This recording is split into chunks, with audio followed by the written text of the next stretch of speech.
be talking about some of the gateway drugs that have become popular with young people. How many people here smoke shisha? Mna smoking shisha?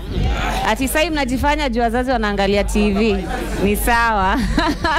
We're going to be talking about some of the health dangers of some of your favorite recreational activities.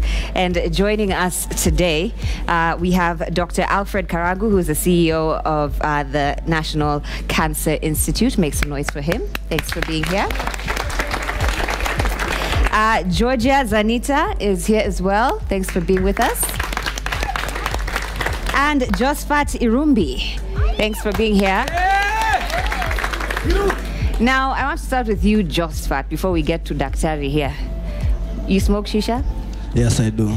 You do more than smoke shisha. Tell us about what you do. Okay, I sell shisha.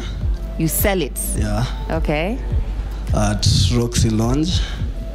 Okay, it's a brand, Royal Hookah. How long have you been doing that? 3 months. Okay. So you sell it, but you also smoke it? Yeah. Frequently? Daily. Daily.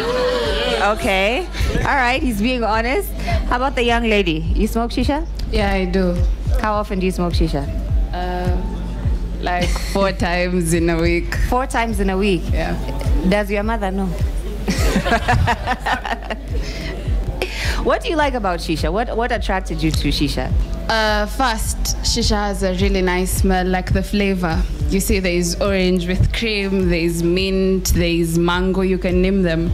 Plus, with shisha, it's not like alcohol because first, it doesn't make you high. It gives you a head rush for like like 10 seconds or something, you know. Then it doesn't make you trip. You know, with alcohol, let's say for example, if alcohol was brought here, you take like 10 shots at a go. Utazima, you get.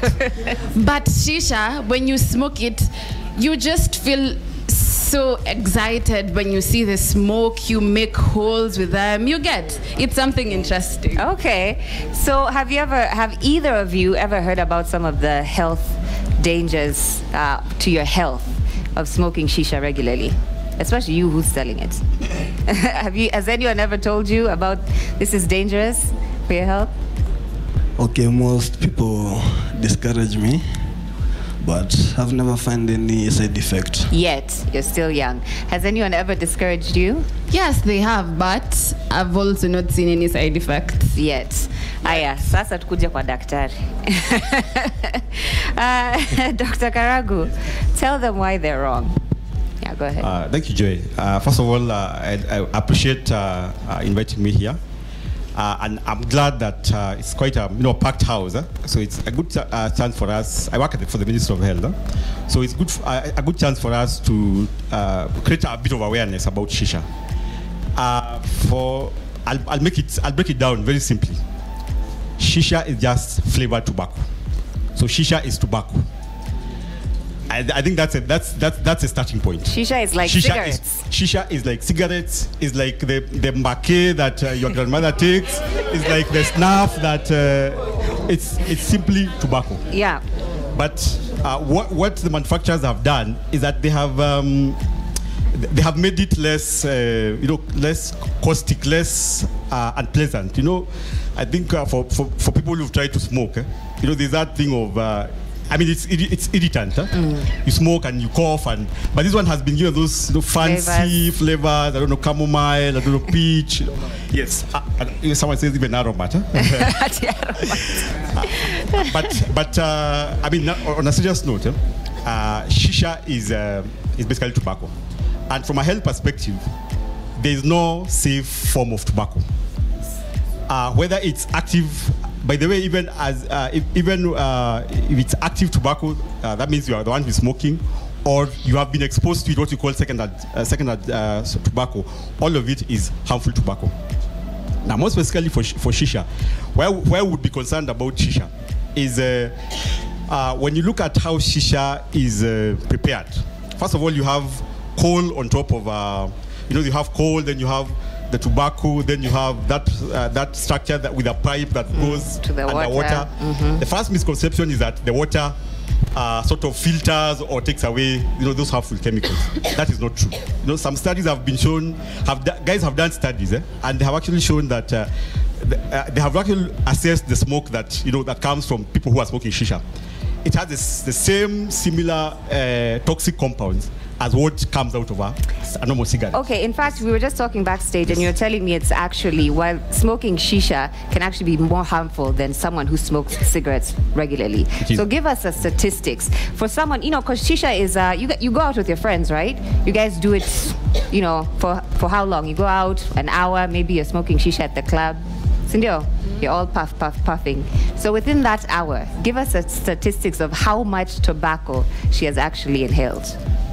The easiest way of putting this, typically a shisha session will probably be, as you said, 45 minutes to 1 hour. That single session is equivalent to smoking 100 cigarettes.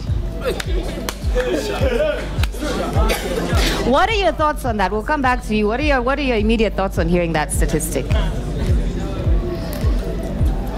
Hey, that's shocking. He's a doctor with the Ministry of Health. He's not lying, and these statistics are available online if you Google them as well. How about you? Do you have any reaction? No. No reaction?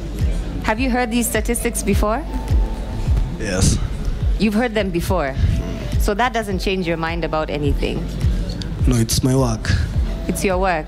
Yeah. But in addition to your work, you said you also smoke shisha. Yeah. So will you continue to smoke shisha after hearing those statistics? Yes. Why? It's my hustle. No. I'm not talking about your work of selling it. I'm talking about you as a person smoking daily. So far, I have no effects. So far, you have seen no effects. Yeah. Doctor, what's your response to that? Well, I'll have two points. One, I agree with you that you have no effects. Usually, for something like tobacco or alcohol or some of these risk factors, their effect will not be seen today, will not be seen next year. It takes time to react within your body. So for now, you may feel like you have no effect, but who knows, 10, 20 years down the line, some of the effects. And what effects are you talking about? You're talking about heart diseases. We're talking about some cancers, particularly lung cancer. Talking about cancer of the bladder, cancer of the throat, the esophagus. So all those are documented health effects. Mm-hmm. But more importantly, the second point I wanted to raise is that at the Ministry of Health, we are also concerned about helping those who want to quit, not just for shisha, for cigarettes. So we have actually launched some guidelines that we have even trained our health workers, so that when you go to your health facility, your health worker can talk to you about how can we help you get away from that practice of using tobacco. So at least there's hope. Right. As he was talking, I saw you kind of go like this. What were you thinking? I'm talking to you. Okay, me, what I can say is, for someone who's an addict, you just can't wake up in the morning and say, I'm gonna stop this. You get? For like me, if I smoke like 4 times in a week, I can reduce that period. You get? It can go to 3, then to 2, then eventually it will just stop. I guess people smoke shisha because, let's say like in the clubs, there's nothing else to do. You'll only dance. And you'll drink alcohol. You get? These days, people are not ready to bond, so the only way you'll bond is passing the pipe. You get? Yeah. And maybe just one more thing. Mm-hmm. I like that terminology, passing the pipe. Mm-hmm. Apart from just the effects of tobacco, there are also other effects. The potential of even transmitting some what you call communicable diseases, something like TB, because you're sharing. You puff, you pass. So, but I know you tell me there's individuals. But how about all of you are inhaling from the same pot, so Actually, it's been documented. There's actually some cases of TB transmission that have been documented using a shisha pot. Because all of you, it's like you are sharing your air, for lack of a better word. Josephat, how long have you been smoking shisha? Not selling it, but smoking it? Like 3 years. Like 3 years. And you do it like every day, every day, every day. Would you consider yourself addicted? Yeah. Okay, so apa ume accept. I think that's the first step to to figuring out what you need to do. So for someone like, she was just talking about reducing how many days a week she smokes. Is that feasible? Is that something that can happen? I mean, you talked about there being hope. Yes. So yeah, you want to say something? Yes, it can happen because it's in your mindset. We were not born doing this. You saw someone doing it and you decided to do it. So if you sit down and think about it, you can just say, I'm not worth doing this. It doesn't help me. You get. So you can just starts with your mind. Do you agree? Is it just all in the mind? Is it just I just wake up tomorrow and I say pressure? Well, it's both. It's both something about the mind, but it also has in tobacco, the active component that causes addiction is nicotine. So with continuous exposure to nicotine, the body becomes used to it. So when actually the body demands to have nicotine.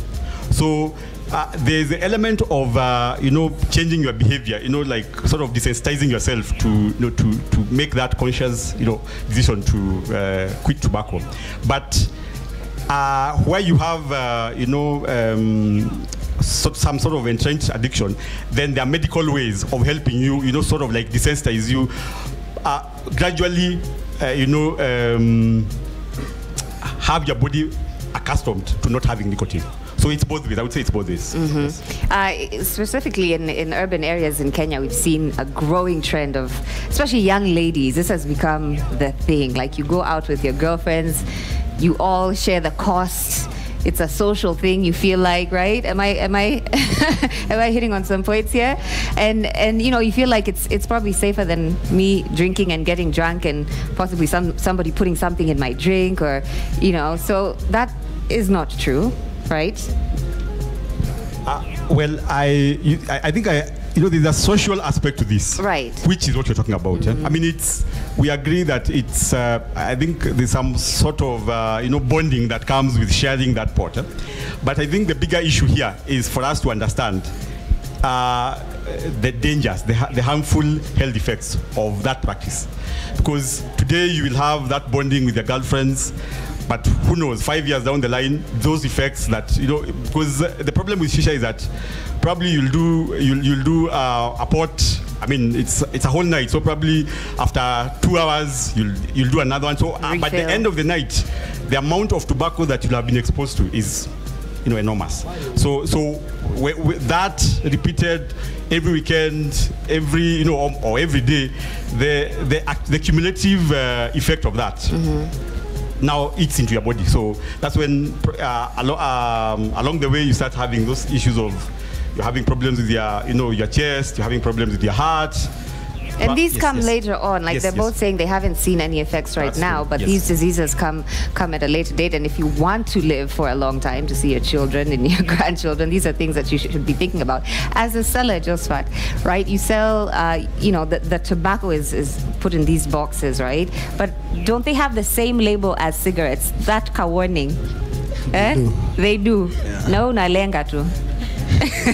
Unakalenganga tu.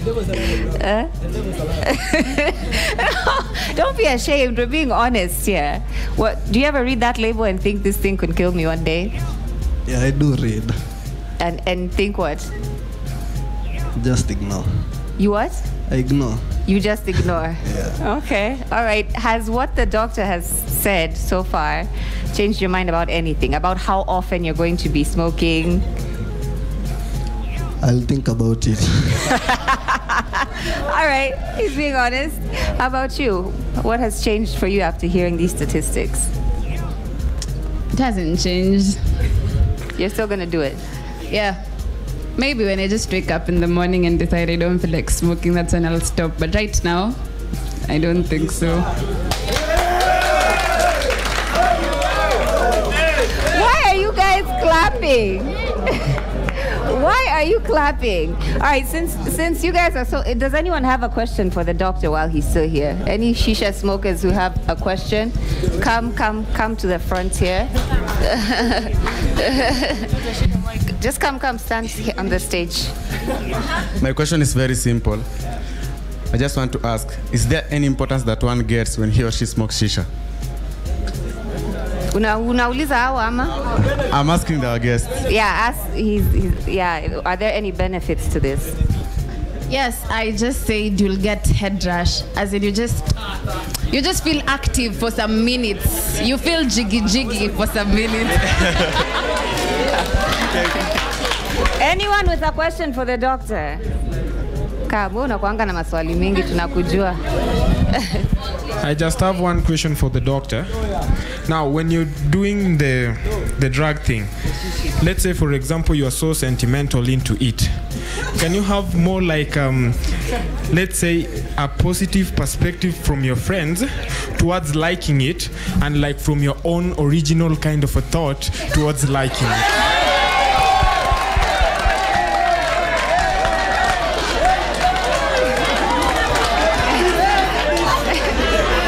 Okay. What? So, did you understand the yes, question, doctor? Okay, calm down, everyone. Let's hear from Dr. Thank you. Thank you very much for the question. My interpretation of your question is that you are wondering what you call peer pressure. What's the possibility of, probably you are not very much into it, but since your friends are doing it, they push you into doing it. So that's one of the contributors of drug abuse, not just shisha, tobacco, alcohol, other hard drugs. The element of peer pressure is there.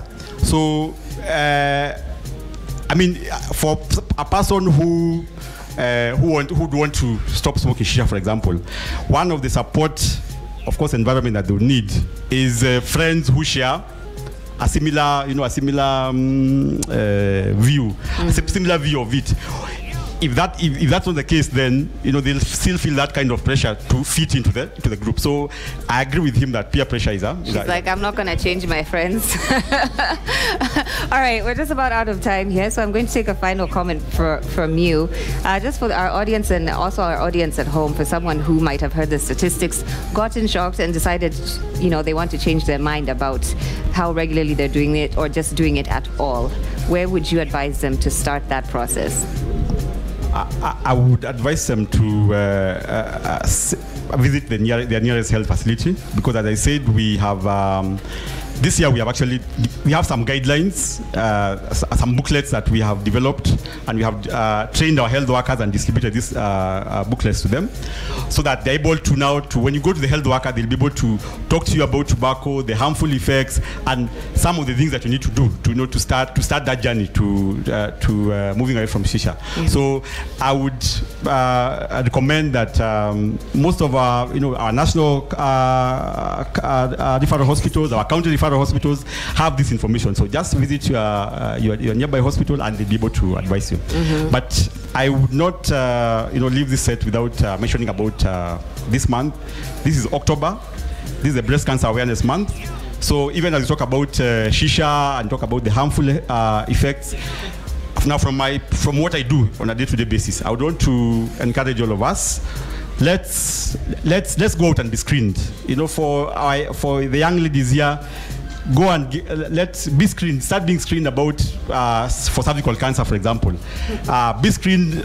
Make sure you understand your breast. Sometimes people have, yes, know your breast, because